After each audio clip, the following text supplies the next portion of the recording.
L'actualité de cette semaine marquée par le premier rendez-vous de campagne présidentielle d'Emmanuel Macron, un déplacement à Poissy pour une rencontre avec 250 habitants devant un public acquis. Il a notamment évoqué suppression de la redevance audiovisuelle ou encore la création d'un chèque alimentaire face à une prochaine envolée des prix.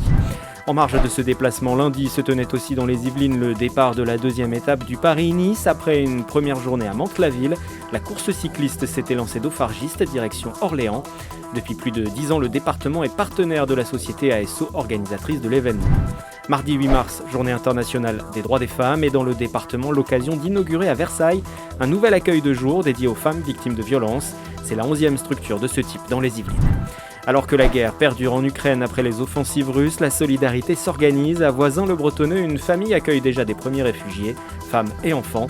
La France envisage l'arrivée de 100 000 personnes depuis l'Ukraine. La guerre en Ukraine au cœur du sommet européen à Versailles qui s'est tenu en fin de semaine.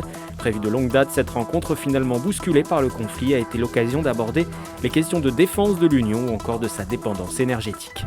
Et pour terminer cette semaine, une note plus légère avec le retour du festival électrochic dans l'agglomération de Versailles-Grand Parc.